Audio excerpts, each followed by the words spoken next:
입춘이 지나고 경칩도 지났으니까 이제 절기상으로는 봄이라고 할 수 있을 것입니다. 그래도 오늘 새벽에 제가 새벽 기도로 나오니까 봄눈이 오더라고요. 그래서 아직 추위는 조금 남아있구나 그런 생각이 듭니다. 계절의 봄은 이렇게 절기가 가고 날이 가면 오는 것이지만 교회력의 봄은 사실은 사순절과 함께 시작이 된다고 할 수 있습니다. 지난 수요일은 사순절이 시작되는 제의 수요일이었습니다.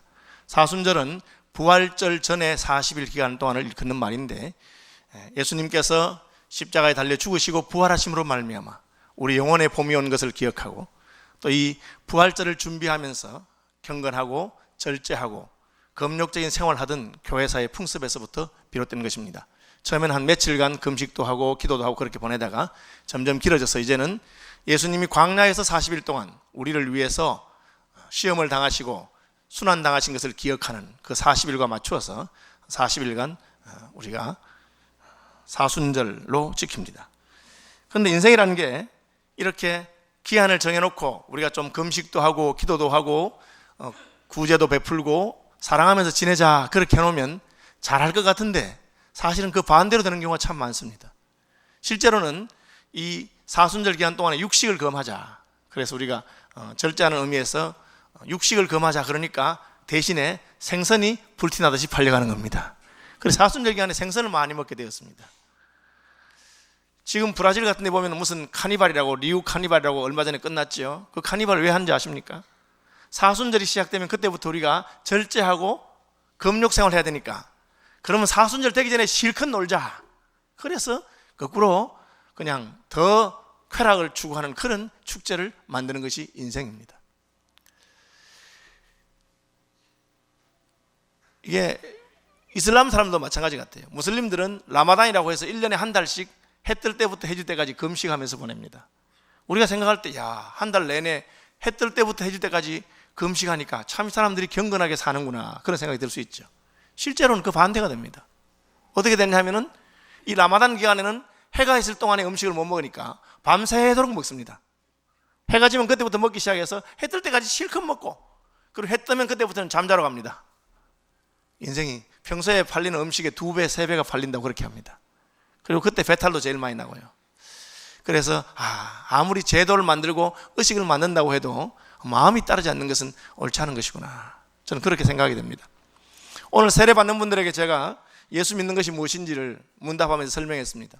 제가 설명한 설명은 예수 믿는다는 것은 그저 교회에 가서 무슨 기독교적인 의식이나 행사에 참여하는 것이 아니라 하나님과 새로운 관계에 돌입하는 것입니다. 예수님과 새로운 관계에 돌입하는 것입니다. 그것을 제일 잘 설명한 것이 결혼입니다. 쉽게 말하면 영적으로 예수님과 결혼하게 되었다. 학습은 이제 약혼하게 되었다. 그렇게 생각하시면 좋겠습니다. 신앙이 무엇입니까? 신앙은 하나님과 나 사이의 관계가 새롭게 정립되는 것입니다. 전에는 나하고 별로 상관없이 그저 하나님이라 하면 동해물과 백두산이 마르고 닳도록 하나님이 보호하사 우리나라 만세, 그때 원래 이게 찬송가였다고 하대요. 찬송가, 옛날에 찬송가, 일제시대 찬송가인데 그 애국가 부를 때 하나님이 보호하사 그렇게 부르는 거지, 하나님하고 나하고 아무 상관없이 살았는데, 예수 믿게 된다는 것은 그냥 하나님과는 아무 상관없지만 교회에 왔다 갔다 하고 사순절 되면은 고기 안 먹고 금식하고 그런 것이 아니라 하나님하고 나하고 개인적이고 인격적인 교제가 시작되는 것을 말합니다. 그런 면에서 아가서는 솔로몬이 술람미 여자라고 하는 자기의 신부에게 바치는 사랑의 노래인데, 이 신랑과 신부가 서로 사랑해서 화답하는 그런 시입니다. 그런데 이것은 사실은 그리스도와 교회에 대한 사랑을 표현한 것입니다. 그러므로 사람이 그 부모를 떠나 그 아내와 합하여 둘이 한 몸이 될지니라, 내가 그리스도와 교회에 대해서 말하노라, 이 비밀이 크도다, 그렇게 말씀하셨어요. 전 어린 시절에 목사님께서 예수님이 우리의 신랑이다 그렇게 가르치시니까 너무 징그러웠어요. 그렇죠. 그런데 이제 나이가 들고 보니까 그 말이 갈수록 이해가 됩니다.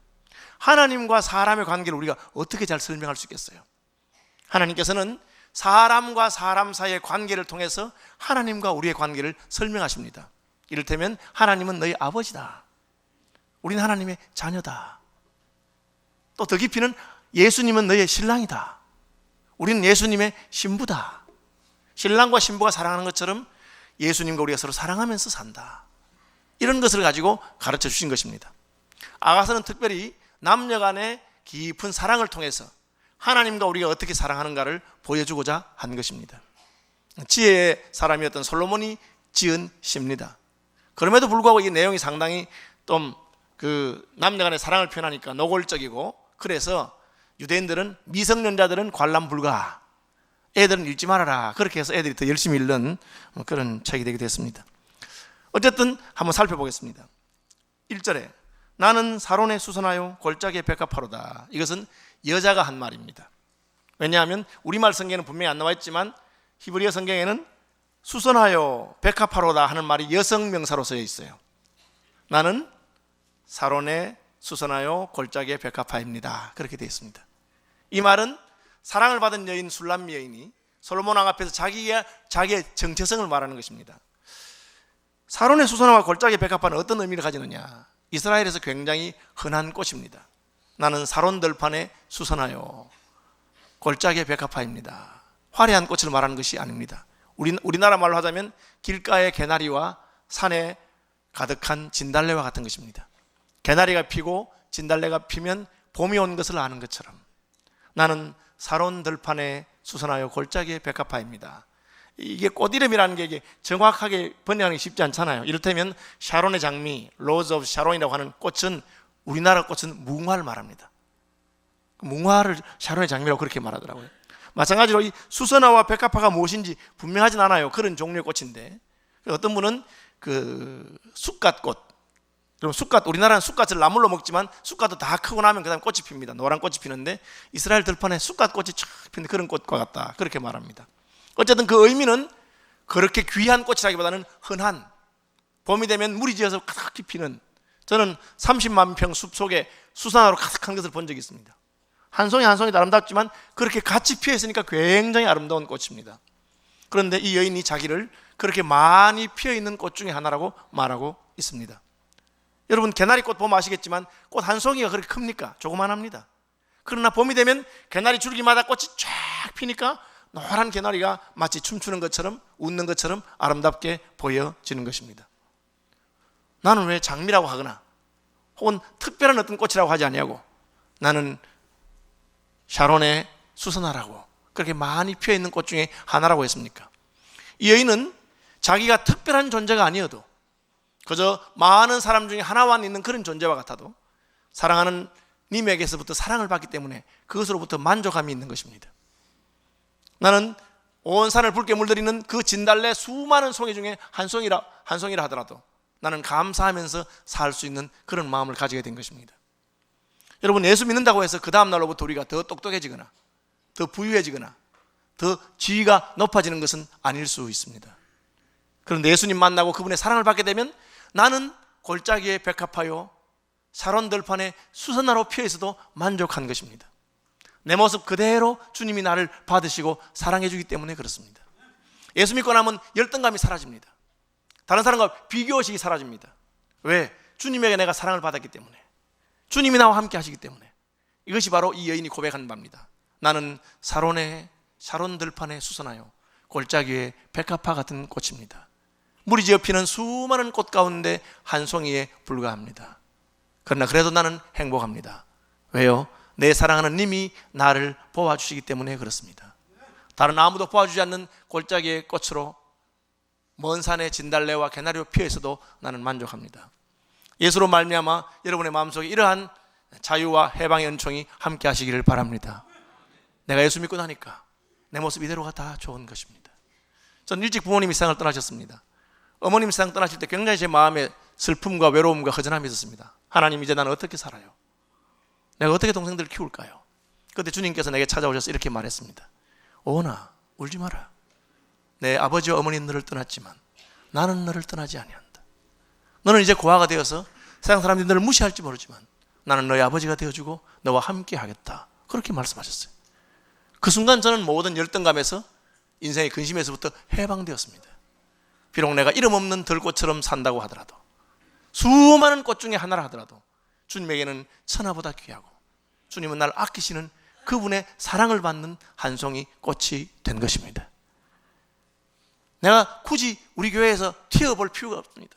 특별할 이유가 없습니다. 우리 교회가 더 커야 되는 것도 아니고 혹은 내가 더 위대한 사람이 되어야 되는 것 아닙니다. 내 모습 있는 그대로 나는 골짜기에 백합화요, 샤론 들판에 수선화로에서도 아름다운 것입니다. 주님께서 그런 은혜를 여러분 마음속에 주시기를 바랍니다. 여러분은 있는 모습 그대로 충분히 주님의 사랑을 받을 만합니다. 왜? 주님이 사랑하시기 때문에 그렇습니다. 있는 모습 그대로 여러분 가치가 있습니다. 주님이 여러분을 사랑하시기 때문에 그러한 것입니다. 여자들 가운데 내 사랑은 가시나무 가운데 백합화 같도다.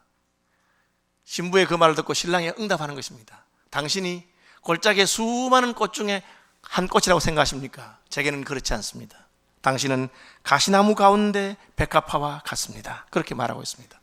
사실 솔로몬에게는 부인들이 많았습니다. 수많은 왕비와 그리고 후궁들과 그리고 처첩들이 많았습니다. 수천의 사람이 있었습니다. 그 많은 여자 가운데 나는 그저 한 여자일 뿐이다. 술람명이 그렇게 말하는 것 같습니다. 그러니까 신랑이 말합니다. 여자들 중에, 많은 여자들 중에 내 사랑하는 그대는 가시나무 가운데 백합화와 같다. 그렇게 말했습니다. 그렇게 많은 여인이 있지만 참으로 남편의 사랑을 기뻐하고 감사하고 받아들여주는 그대만이 백합화와 같소. 다른 사람들은 무엇입니까? 가시와 같다. 가시는 무엇이죠? 가시는 함께 있으면 상대방을 찌르고 해칩니다. 질투하고 시기하고 미워하는 존재들이란 뜻입니다. 사람이 누구한테 상처를 받습니까? 사람한테 상처를 받습니다. 교회 와서 낙심하는 사람들이 왜 낙심합니까?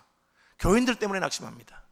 성도들이 목사 때문에 낙심하고, 목사가 성도 때문에 상처를 받습니다. 성도끼리 서로 상처를 주고받습니다. 그것을 가시나무라고 합니다. 상대방을 찌르는 존재이지요. 그렇지만 그대는, 내 사랑하는 그대는, 수많은 꽃 가운데 이름 모를 한 꽃으로 충분하다고 말하는 그대는 가시나무 가운데 백합화와 같은 존재입니다. 당신은 다른 사람을 찌르지 아니하고 다른 사람이 당신을 찌를 때 오히려 그 찔림으로 말미암아 향기를 토하는 여인입니다. 사람을 보며 세상을 볼 때 만족함이 없었네. 나의 하나님 그분을 볼 때 나는 만족하겠네. 동남풍아 불어라, 서북풍아 불어라. 가시밭에 백합화, 예수 향기 날리니. 할렐루야, 아멘. 우리 믿음의 선배들이 그렇게 노래한 것입니다. 사람들이 나를 찌릅니다.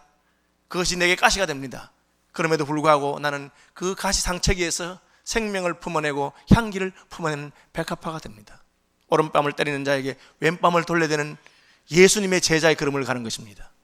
우리가 왜 그 걸음을 갑니까? 우리 주 예수님께서 그렇게 하셨기 때문입니다. 그가 찔림은 우리의 허물을 인하며 그가 상함은 우리의 죄악을 인함이라. 그가 징계를 받고 그가 채찍에 맞음으로 우리는 나음을 얻게 되었다. 이름 없는 여인 같은 그대여, 그러나 그대는 가시밭의 백합화와 같은 존재요. 수많은 사람들이 그대를 해치려고 하고 그대를 상하게 하지만 그러나 그대에게는 오히려 아름다운 향기가 풍긴단다. 여러분, 주님 우리를 보실 때 이런 분들이 되시기를 바랍니다. 여자들 중에 내 사랑은 가시나무 가운데 백합화와 같구나. 여러분, 사람들이 얼마든지 우리를 상하게 합니다. 우리 마음을 상하게 합니다. 그러나 그것 때문에 좌절하거나 낭망하거나 쓰러지는 것이 아니라 오히려 그것 때문에 향기를 풍기는 가시밭의 백합화, 예수 향기 날리는 저와 여러분이 되시기를 바랍니다. 자기를 그렇게 귀하게 존귀하게 인정해주는 신랑의 목소리를 들은 여인이 다시 이제 신랑에게 말합니다. 3절, 남자들 중에 나의 사랑하는 자는 숲풀 가운데 사과나무 같구나. 이 말이 뭡니까? 숲풀이 뭐예요? 숲풀은 여러 나무와 풀들이 우거져 있는 것이 숲풀입니다. 수많은 나무들이 있기 때문에 뭐 나무 하나가 특별하지 않을 수 있습니다. 수많은 나무들이 있습니다. 그런데 그 나무 가운데 내 사랑하는 그대는 사과나무와 같이 우뚝 솟아있다, 그 말입니다. 숲풀 가운데 사과나무가 하나 솟아와 있습니다. 그리고 그 사과나무에는 사과가 달려 있습니다. 이건 뭘 말합니까? 그대도 나에게 특별한 존재입니다. 그대가 나를 골짜기의 수많은 꽃 가운데 그냥 한 송이가 아니라 가시나무 가운데 백합화와 같이 귀하게 여기시는 것처럼 당신도 제게는 바로 유일한 나무입니다. 숲풀 가운데 수많은 나무가 있지만 그대는 숲풀 가운데 솟아오른 사과나무와 같습니다.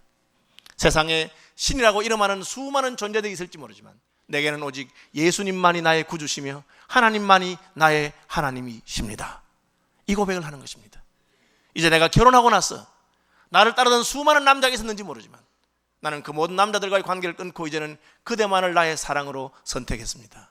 그대는 숲을 가운데 사과나무와 같습니다. 이것이 여인의 고백입니다.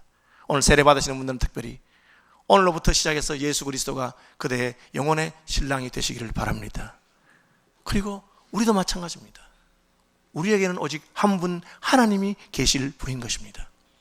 일평생 나는 그분을 나의 구주로 생각하고 영접하고 그분을 섬기는 것입니다. 성탄절에는 교회 갔다가 초파일에는 절에 갔다 그렇게 하는 것이 아닙니다. 숲을 가운데 사과나무와 같은 존재입니다. 그는 나에게 어떻게 하십니까? 내가 그 그늘에 앉아서 심히 기뻐하였고 그 열매는 내 입에 달았도다. 그 사과나무는 나로 하여금 그 그늘에서 쉬게 하고 내게 기쁨을 줍니다. 그리고 그 열매로 나를 먹이고 소생시킵니다. 다윗은 고백하기를 여호와는 나의 목자시니 내가 부족함이 없으리로다. 그가 나를 푸른 초장에 누이시며 쉴만한 물가로 인도하시는도다. 내 영혼을 소생시키시고 자기 이름을 위하여 의의 길로 인도하시는도다. 그를 나의 구주로 모시고 그를 나의 신랑으로 모시고 그를 나의 숲을 가운데 사과나무로 인정한 순간부터 하나님께서는 나를 그분의 그늘 아래 쉬게 하십니다. 주의 날개 그늘 아래서 안식하게 하십니다. 그리고 그분의 생명 양식으로 내게 먹이시는 것입니다. 물 한 잔 달라 하던 유대에서 온 어떤 남자에게 당신은 유대인으로서 왜 사마리아 사람에게 물을 달라 하느냐? 대화가 끝날 무렵에 예수님 뭐라 하십니까? 네가 주는 물을 마시는 자는 다시 목마르리. 이 물을 마시는 자는 다시 목마르리니와 내가 주는 물은 내 속에서 솟아나는 생수가 될 것이다. 그게 주님께서 하시는 것입니다. 우리가 주님을 나의 특별한 사과나무로 인정할 때 그분은 그의 그늘 아래 우리를 쉬게 하시고 그의 사과나무로 열매로 우리를 먹게 하시는 분입니다. 예수님의 생명수와 예수님의 생명 양식이 우리에게 영원한 양식이 되시기를 바랍니다. 그걸 고백한 것입니다. 그분이 내게 사과나무가 되셨고 나는 그 그늘에 쉬고 그리고 그 열매가 내 입에 달구나. 하나님의 말씀이 여러분의 입에 달게 되기를 바랍니다. 다윗은 꿀과 송이꿀보다 달다. 내가 이제 예수를 나의 구주로 섬기려 생각하고 하나님만을 믿기로 작정하고 보니 그분의 말씀이 내게 얼마나 단지 모르겠다. 그분이 바로 나를 향해서 하신 말씀이고 나를 향해서 가르친 말씀이구나. 이것이 기독교입니다. 기독교는 바로 관계의 종교입니다. 그저 교회에 왔다 갔다 하거나 교회 행사나 교회가 하는 어떤 일들을 알고 즐기를 배우는 것이 아니라 나의 사랑하는 그분과 나의 관계가 깊어지는 것입니다. 나는 그 사과나무 그늘 아래 기쁨을 누리고 그 열매로 내 입이 달다. 그렇게 말하는 것이죠. 그가 나를 인도하여 잔치집에 들어갔으니, 잔치집에 들어갑니다. 파트너가 같이 간다는 것이죠. 나는 그의 파트너가 되어서 들어갔습니다. 잔치집에 들어갈 때는 누구와 같이 갔냐가 참 중요한 것입니다. 임금과 같이 가는 사람을 왕비라고 합니다. 우리말은 왕비지만 영어에는 여왕입니다. 왕과 함께 하는 사람은 여왕입니다. 왕자와 함께 하는 사람은 공주입니다. 프린스, 프린세스 그래요. 그죠? 우리말에는 무슨 왕비하고 여왕이 다르지만 영어에는 같은 개념이에요. 내가 누구와 같이 가느냐에 따라서 나는 그의 배우자가 되는 것입니다. 우리의 신랑 예수와 함께 갈 때 우리는 천국 잔치의 주인공이 될 것입니다. 그 사랑은 내 위에 깃발이로구나. 이 깃발이 무엇입니까? 소유를 표시하는 것이에요. 모세는 아말렉과 여호수아가 싸울 때 모세가 손을 들면 이기고 손을 내리면 지고 하는 그 전투에서 승리하게 한 다음에 여호와 니시라, 여호와가 우리의 깃발이라. 우리가 어떻게 오합지졸들이 모여서 저 강한 군대를 이겼느냐? 여호와께서 우리와 함께 하셨기 때문에, 우리가 여호와의 군대가 되었기 때문에, 우리는 아무것도 아니지만 여호와께서 우리와 함께 싸우시기 때문에 너희는 가만히 있어 내가 너의 하나님 됨을 알지어다 라고 말씀하신 하나님께서 우리의 깃발이 되신 것입니다. 여호와 니시는 그런 뜻입니다. 그래서 여호와가 우리의 승리라 하는 말을 여호와는 우리의 깃발이라 그렇게 말했습니다. 여러분에게 여호와의 깃발이 꽂히신 것을 믿으시기 바랍니다. 우리가 예수님 영접하신 순간에 우리는 하나님의 자녀가 되었습니다. 하나님의 것이 되었습니다. 우리는 가진 것도 없고 힘이 없을지 모릅니다. 그러나 여호와께서 깃발을 꽂으시며 아무도 우리를 건드리지 못하도록 하십니다. 왜? 내 소유이기 때문에, 하나님의 것이기 때문에, 하나님의 자녀이기 때문에. 아버지께서 내게 준 자를 아무도 내게서 빼앗을 자가 없다. 환난이나 핍박이나 위험이나 기근이나 적신이나 칼이랴, 어떤 것도 그리스도 예수 안에 있는 하나님의 사랑에서 우리를 빼앗아갈 자가 없고 건드릴 자가 없는 것을 믿으시기 바랍니다. 여인이 그것을 고백했습니다. 나는 신분이 미천한 자요, 골짜기에 수많은 꽃 중에 한 송이같이 아무도 알아주지 않는 자인지 모르나 그분이 나를 선택하시고 나를 그분의 아내로 삼으시고 이제 내게는 그분의 깃발이 꽂혀 있습니다. 여호와가 나의 깃발이 되는 것입니다. 여호와 니시. 사실 오늘 한국 교회가 실수하고 실패하고 잘못해서 욕을 얻어먹을 수 있습니다. 그러나 그럼에도 불구하고 우리에게 꽂혀있는 그분의 영광스러운 깃발은 위대하고 능력 있는 것을 믿으시기 바랍니다. 우리가 잘나서가 아니라 그분이 우리를 사랑하시기 때문에 잔치집에 우리를 데려가시며 천국 잔치로 이끄시면서 너는 나의 것이라, 내 깃발이 내게 있다고 말씀하는 것입니다. 이 사랑을 받은 너희는 금포도로 내 힘을 덮고 사과로 나를 시원하게 하라. 내가 사랑함으로 병이 생겼다. 이 상사병이죠. 내가 사랑함으로 병이 생겼다. 여러분, 이것은 10대 사춘기 때 말하는 그런 것을 말하는 것은 아닙니다. 우리가 육신적으로 젊은 시절에 첫사랑의 열병을 앓기도 하고 합니다. 그러나 영혼의 사랑은 나이가 든다고 해서 사라지는 것이 아닙니다. 이 여인은 드디어 자기가 사랑하는 사람을 만나게 된 것입니다. 나를 사랑해 주는 사람, 나의 주님. 그래서 내가 주님을 사랑해서 나는 병들 것 같아요. 여러분의 생애에 예수님을 너무 사랑해서 병들 것 같은 경험을 해보시기를 바랍니다. 너무 좋았어. 사랑함으로 내가 병들었다. 사랑함으로 내가 아프다. 사랑함으로 그러하다. 그렇게. 그죠? 제 제자 중에 부산에서 오토바이 가게를 하는 제자가 하나 있는데 그 제자가 그러더라고요. 목사님, 저는 예수님이 너무 좋아서 그냥 예수님을 위해서 팍 죽어버렸으면 좋겠습니다. 그러더라고요. 예수님을 위해서 팍 죽어버렸으면 좋겠대. 제가 그 말 들을 때 가슴이 뭉클하더라고요. 참, 이 친구가 주님의 사랑을 깨닫고 주님의 사랑을 경험했구나. 얼마나 좋았으면 저런 말 할까. 여러분, 왜 예수 믿으십니까? 그저 교회 가는 것이 절에 가는 것보다 더 영음이 있다고 생각해서 믿으십니까? 그저 그 내 마음의 평안과 위로를 받으시기 위해서 그렇게 믿으십니까? 주님을 사랑하는 분들이 되시길 바랍니다. 내가 사랑함으로 병들었다. 이미 내 인생의 육신의 젊음은 다 지나갔을지 모르지만 그러나 내 영혼에 남은 세월, 내 영혼의 때 나는 주님을 사랑하면서 살겠다. 내가 주님을 사랑함으로 병든 것처럼.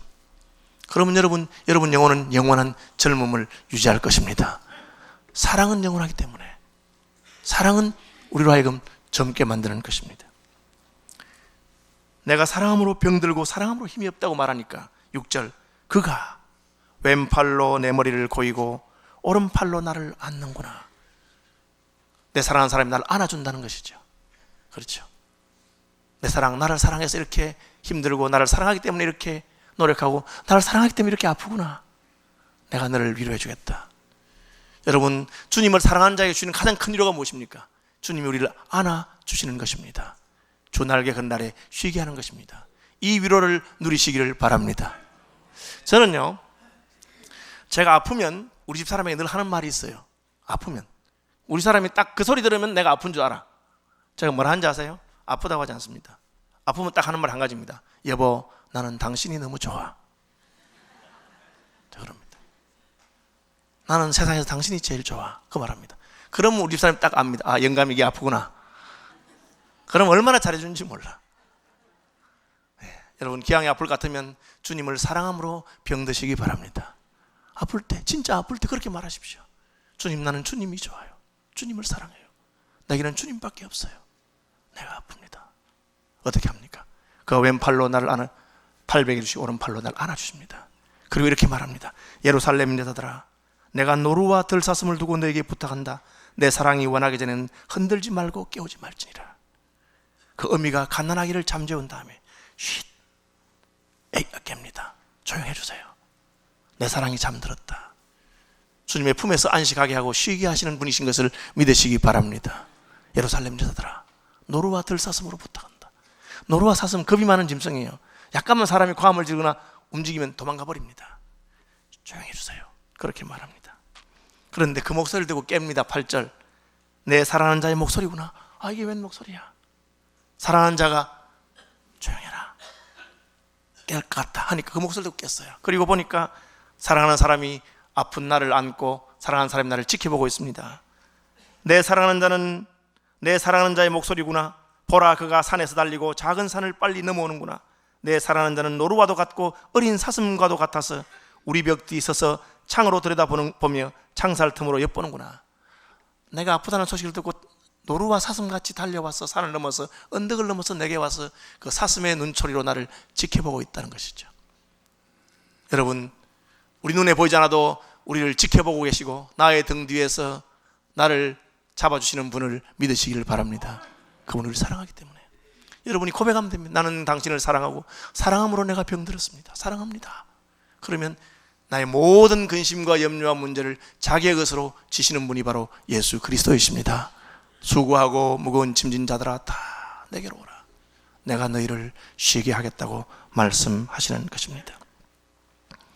그가 와서 뭐라고 합니까? 나의 사랑하는 자가 내게 말하여 이르기를 나의 사랑 내 어여쁜 자야 일어나서 함께 가자. 겨울도 지나고 비도 그쳤고 지면에는 꽃이 피고 새가 노래할 때가 이르렀는데 비둘기의 소리가 우리 땅에 들리는구나. 무화과 나무에는 푸른 열매가 익었고 포도나무는 꽃을 피워 향기를 토하는구나. 나의 사랑 나의 어여쁜 자야 일어나서 함께 가자. 이게 뭡니까? 사랑으로 말미암아 병들어 누워있는 이에게 사랑하는 사람이 와서 안아주시고 내가 깨니까 이제 일어나자. 나와 함께 가자. 봄이 되었다. 봄이 어떻게 옵니까? 사랑하는 사람이 나를 부름으로 말미암아 내게 봄이 오는 것입니다. 계절의 봄이 아니라 여러분 영혼의 봄이 주님의 부르심으로 말미암아 여러분의 삶 가운데 임하게 되시길 바랍니다. 나와 함께 가자. 무화과 나무가 열매를 맺고 포도에는 꽃이 피는 것입니다. 광야가 황무지가 백합화같이 피어나듯이 그분이 내 손을 잡고 가는 순간에 그곳은 봄이 되는 것입니다. 이제 봄이 되었다. 사랑하는 자여 더 이상 누워있지 말고 일어나시오. 힘을 내거라. 내 사가로 힘을 내고 내 그나라의 안식을 얻고 나와 함께 가자. 낙심 중에 있던 엘리야에게 엘리야가 뭘 합니까? 만군의 여호와여 내가 여호와를 향해서 열심히 특심하는데 이 상황이 너무나 힘들고 어려워 저는 이제 지치고 낭망하고 처하들였습니다. 그 로뎀나무 아래에 엘리야에게 하나님께 찾아오셔서 물과 떡을 주시고 먹게 하시고 힘을 얻어서 나와 함께 가자 하고 광야길을 거쳐 하나님의 산까지 가게 되는 것을 보게 됩니다. 우리의 사랑하시는 주님이 우리에게 찾아오셔서 이제 봄이다. 일어나라. 나와 함께 가자 하시는 음성을 듣게 되시기를 바랍니다. 그분이 원하시는 것이 무엇입니까? 바위틈 낭떠러지 은밀한 곳에 있는 나의 비둘기야 내가 내 얼굴을 보게 하라. 내 소리를 듣게 하라. 내 소리는 부드럽고 내 얼굴은 아름답구나. 교제하자는 것이죠. 그대의 얼굴을 보고 싶다. 여러분 주님에게 여러분의 얼굴을 보여드리시기를 바랍니다. 주일 예배 빠지지 마세요. 주님이 여러분 보고 싶어 하니까 일찍 오셔서 내 얼굴을 보여주십시오. 여러분의 목소리를 들려주시길 바랍니다. 찬송하고 기도하십시오. 주님이 그것을 들으시고 바위틈 낭떠러지 은밀한 곳에 있는 나의 비둘기야 내 목소리는 그 비둘기 소리와 같이 아름답구나. 내 얼굴은 비둘기와 같구나. 내가 너를 사랑한다. 나와 교통하자, 교제하자. 이것이 새봄에 주님께서 우리에게 하시는 사랑의 고백입니다. 사랑에 빠진 하나님의 모습입니다. 우리도 하나님과 사랑에 빠지는 봄이 되시기를 바랍니다. 이 사순절에 주님 더 깊이 묵상하고 주님 더 사랑하는 그런 봄이 되기를 바랍니다.